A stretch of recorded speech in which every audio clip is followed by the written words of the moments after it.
हमारे पार्टी के संगठन के रचनानुसार दिए गए दायित्व के तहत मैं संभाग मुख्यालय अंबिकापुर में सभी हमारे अंबिकापुर के इंटेलेक्चुअल्स, बुद्धिजीवी, सीए, व्यापारी साथी, चैम्बर के साथी, जनप्रतिनिधिगण सबके साथ बैठ करके मैं बजट का श्रवण किया और हम सब यहाँ उपस्थित सैकड़ों की संख्या में उपस्थित रहे।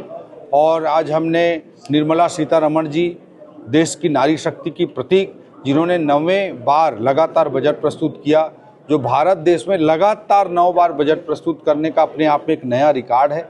आदरणीय नरेंद्र मोदी जी के नेतृत्व में राजनीतिक स्थिरता के साथ, भारत देश की जनता जनार्दन के आशीर्वाद के साथ नरेंद्र मोदी जी की सरकार तेजी से काम कर रही है और एक स्पष्ट विजन के साथ 2047 के विकसित भारत के विजन के साथ ये सरकार काम कर रही है। और हर बजट दर बजट उस विजन की ओर एक एक बड़े कदम के रूप में एक एक बजट को आप देख सकते हैं। लॉन्ग टर्म विजन है 2047 का, उसका मिड टर्म टारगेट्स भी हैं और एक शॉर्ट टर्म टारगेट के रूप में, ईयरली टारगेट के रूप में, एक वर्ष के टारगेट के रूप में हर बजट को आप देख सकते हैं। अगर क्रिटिकल मिनरल्स की बात होती है, रेयर अर्थ मिनरल्स की बात होती है, एआई मिशन की बात होती है, वाटरवेज को आगे बढ़ाने की बात होती है, डेडिकेटेड फ्रेट कॉरिडोर की बात होती है, हाई स्पीड रेलवे की बात होती है, तो इन सबसे स्पष्ट होता है कि विकसित भारत की ओर किस तरह से भारत एक विजन के साथ आगे बढ़ रहा है। और कैपेक्स पे जहाँ तक पूंजीगत व्यय है, उस पर ऐतिहासिक वृद्धि बजट दर बजट नरेंद्र मोदी जी के पूरे कार्यकाल में देखने को मिला है। विशेषकर मैं भारत के, हमारे छत्तीसगढ़ के संदर्भ में कहना चाहूँगा कि इस साल के पहले की अगर मैं बात करूँ 11 सालों की, तो रेलवे क्षेत्र में पूंजीगत व्यय मोदी जी के 11 साल में 22 गुना वृद्धि हुई है।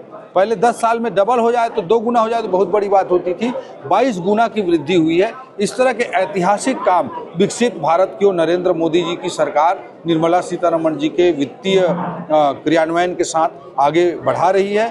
और साथ ही साथ इंक्लूसिव ग्रोथ को सुनिश्चित करने के लिए, गरीबों के कल्याण के लिए भी मोदी सरकार पूर्णतः प्रतिबद्ध है। और इन 11 सालों में 25 करोड़ से अधिक लोग बीपीएल की कैटेगरी से, गरीबी रेखा के से अपने जीवन में बाहर आ पाए हैं।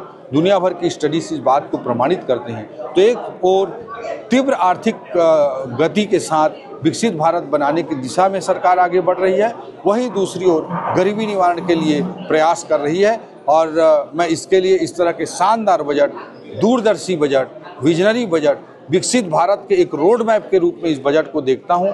और आदरणीय नरेंद्र मोदी जी को, आदरणीय निर्मला सीतारमण जी को, पूरे भारत सरकार को हम सभी की ओर से धन्यवाद ज्ञापन।